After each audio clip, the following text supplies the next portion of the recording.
Jack Armstrong! Jack Armstrong, the all-American boy. Wave the piper, Hudson High boys. Show them how we stand. Ever shall our team be champions, known throughout the land. Wheaties, Breakfast of Champions, bring you the thrilling adventures of Jack Armstrong, the all-American boy.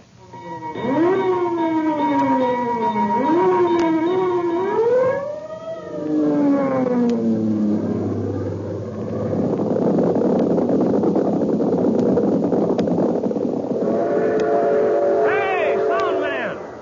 What's all the noise about? What's that you're saying?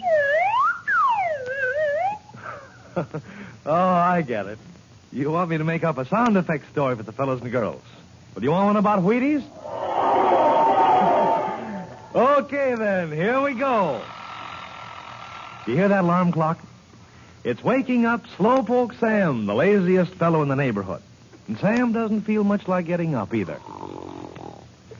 No, Sam would rather stay in bed and sleep. Because if he gets up, he'll have to eat breakfast. You see, our friend Sam knows one thing as sure as shooting. No matter how hard she tries, his mother never seems to fix a breakfast that he likes to eat. Well, Sam is finally getting dressed, and he's coming downstairs. He pulls out a chair, and he sits down at the breakfast table. But look, it's not the same old breakfast at all. Here's a new and exciting breakfast dish that makes Sam want to grab a spoon and wade right in. You guessed it, it's Wheaties. Big, crunchy, golden brown flakes of real whole wheat. And boy, oh boy, what a grand and glorious flavor those Wheaties deliver. A flavor that makes a smash hit with Sam. Well, sir, you can call Sam a slowpoke now.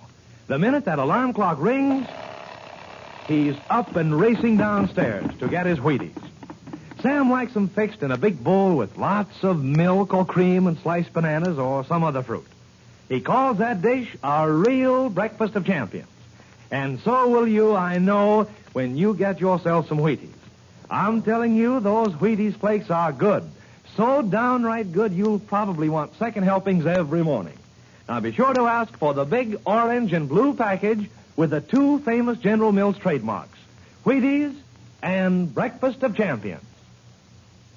And now, Jack Armstrong, the all-American boy.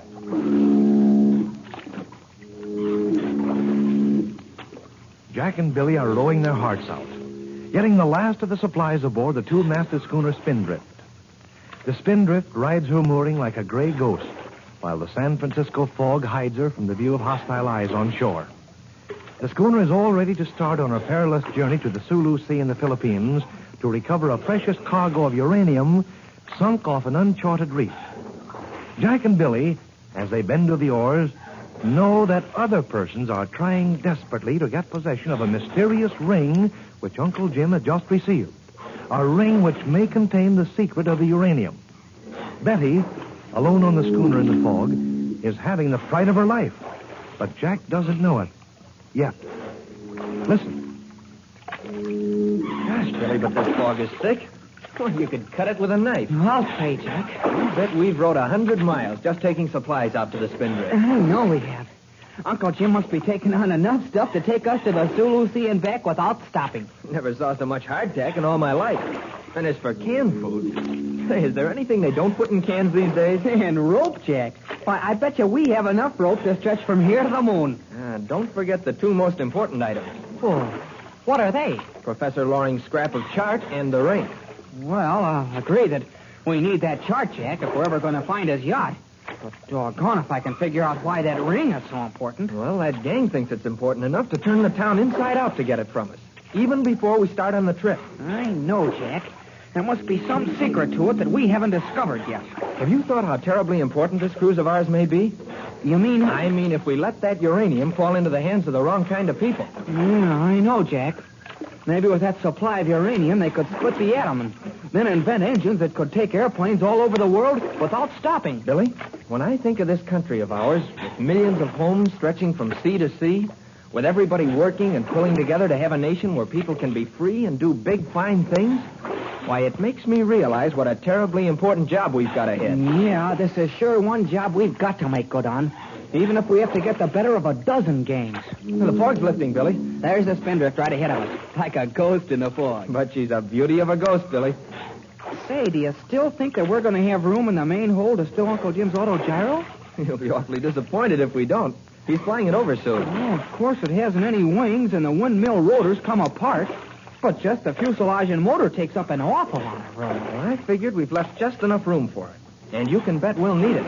That Sulu Sea is a mighty big piece of dampness. Well, we'll need it, all right. I guess a yacht sunk on an uncharted reef is harder to spot than a needle in a haystack. Yeah, but one of us can go up in the auto gyro and look over a lot of square miles.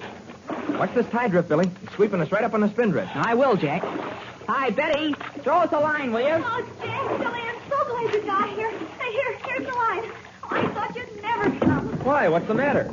Here, Billy, make fast. Betty's all excited. Something's happened. There you are. Fast she is, Jack. Climb up. We'll stow these supplies later. What's happened, Betty? I don't know. I don't know whether anything actually happened or not, but I thought I heard footsteps. Footsteps? I know it sounds silly now, but it didn't then. It didn't to me. But Betty, you aren't telling us anything. Well, it was just about an hour ago. I was in that little cabin way up in front. You mean the chain locker at the bow? Yeah, the chain locker. I was storing the last supplies you brought aboard. The ones you said should go there. The sea anchor and those coils of rope and that sort of stuff. And suddenly I thought I heard a boat bump against the spindrift. A boat? Just a small boat. I couldn't be sure. I thought it might be you and Jack. But I listened and I didn't hear you, so I went back to work. And then... Go on. Then, suddenly, I thought I heard footsteps on deck. Not natural footsteps. Not the way you sound when you're walking, but quiet footsteps. Just as though someone didn't want to be heard. I'll bet you were scared. What did you do? I just listened. At first, I thought I was mistaken. I wasn't scared, not then. I thought it might be you and Billy come back or somebody from the dock to see about something. So I went on deck. And there wasn't anybody there. And so I suppose you got really scared then. Well, yes, I did. Because I just knew that someone had been on the boat. And I thought he might still be on hiding somewhere. Gosh, Betty, I'm afraid the fog and those spooky foghorns have been too much for you. I don't know about that, Billy. Remember, there are two good reasons for someone wanting to sneak aboard. That's right, Jack. I'd almost forgotten. There's the scrap of chart they'd be after and that ring. But, gosh, they must know that we wouldn't leave anything as important as that on board with just Betty. Well, of course, there are a lot of noises that could sound like footsteps to a person below. The waves, the creak of the rigging, the slap of the halyards against the mast. But, Jack, if somebody did come aboard, they wouldn't cut their boat adrift. Not unless they wanted to stow away and go to the Sulu Sea with us. Oh, I know it all sounds silly. I know that no one would come aboard and let his skiff float away. And yet I know that someone was aboard. Maybe he still is aboard. Strange things are happening to us, Betty, so perhaps you're right. Billy, suppose I take a look below while you and Betty unload the skiff. Well, Jack, maybe I'd better come with you. No, Billy. Spook hunting is a one-man job, and we've got to get that stuff aboard. As soon as the fog's all gone, Uncle Jim will fly in with the auto gyro and we'll shove off. Okay, Jack. And if the spook is too much for you, sound off, and I'll come running with my special brand of spook powder. Hey, come on, Betty. Let's go. All right, Billy. Be careful, Jack. Maybe I'm silly and all that, but if there is anyone on board, well, be careful. If I really thought there was a chance, I'd go with him. But we got to get this stuff stowed away, Betty. Uncle Jim's awfully anxious to catch this ebb tide. Oh, Billy, what a lot of books. Yep. When we get back to Hudson High, we'll be so far ahead that they're going to have to hold a special commencement for us. Well, here's one on the Moros. Yeah, don't forget that Uncle Jim is awfully interested in that White Sultan of the Moros, the one that Professor Loring wrote about. Bet your life we'll find ourselves in his country before we're through. Oh, I hope so. Oh, look, the fog's just about gone. Uncle Jim should be here soon. Guess so. Gee, Willikins, these boxes are sure heavy. There. Glad that's the last of them. Oh, here comes Jack. Did you find anything, Jack? No spooks, Betty. But you'd be surprised how many places there are where a stowaway could hide for a while. And I'll bet you haven't looked in all of them either.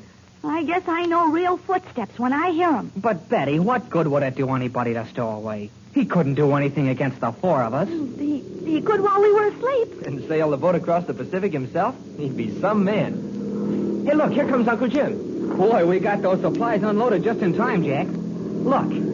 I never can get quite used to that autogyro. Neither can I. With that windmill whirling above it, no wings, it looks like a bad dream. But it's a mighty useful machine just the same, Betty. The propeller drives it forward while the rotors keep it up. And it can practically stand still in one spot and still stay up. He's dropping. Yeah, but gradually. See, he's coming down right by the ship. He's got pontoons on it. Ship ahoy! Heave a line and I'll come alongside. Okay, Uncle Jim. Stand by. Here you are.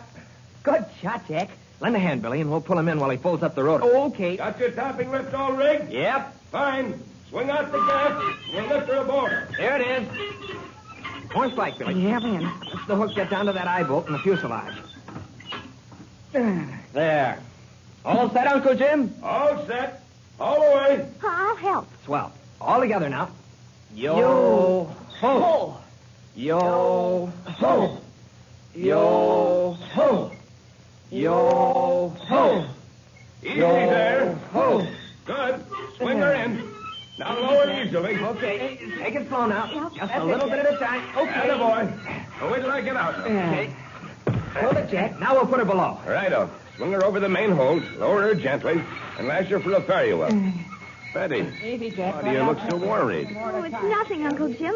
That is, Jack and Billy think it's nothing, but while they were gone, I thought I heard footsteps on the deck. Footsteps? Are you sure? Well, almost sure. But Jack went below and looked all around, and he didn't find anybody. That was odd. Well, we won't let it delay us. Uncle Jim, did you have time to stop at the research library to check up on the ring? Yes, I did, Betty, but they couldn't help me. The ring was as much a mystery to them as it is to us. Well, then there's nothing else to keep us from shoving off. Not a thing, Betty. Shake out the stops and the sails, and when the autogyro's stowed, we'll hoist canvas and slip our moorings. Batten down that hatch well, Jack. You may find a bit of a duster when they clear the Golden Gate. All faster. Good. Up mainsail, you and Billy. Betty, run up the jib. Yep. We'll hoist the foresail later. Slip the mooring, Jack. Attaboy. Now watch her pick up. Oh, she's heeling over. She'll heel over more than this when she clears the gate. Oh, I love it. Those sails, look how the wind fills them. The wind's our friend now, Betty.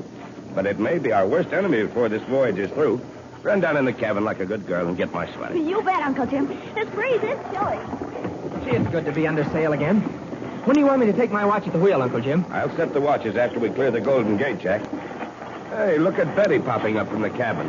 What's up, Betty? Uncle Jim, What's happened? there is someone below. Billy, take the wheel. Jack and I are going to find out what this is all about. Come on, Jack.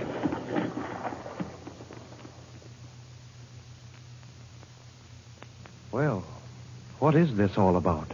Is someone really hidden away in Uncle Jim's cabin? If so, you can just bet he's not there for a free ride to the Sulu Sea. Do you suppose it has anything to do with that mysterious ring? After all, there's something mighty important about that ring that Jack and Uncle Jim haven't discovered yet. So listen in, all of you, at the same time next Monday to the mystery of this remarkable ring with Jack Armstrong, the All-American Boy. Now, while you're thinking about it, be sure to ask Mother to get you some Wheaties. Boy, those Wheaties flakes will taste mighty good for breakfast tomorrow and Sunday. You're all set to start the weekend in champion style if you'll ask for Wheaties now. Have you tried Wheaties? They're whole wheat with all of the bread. This is Franklin McCormick saying goodbye till Monday for General Mills, makers of Wheaties, Breakfast of Champions, who have just presented another episode of Jack Armstrong, the All-American Boy. Just buy Wheaties, the best breakfast food in the land. Wave the flag for Hudson High.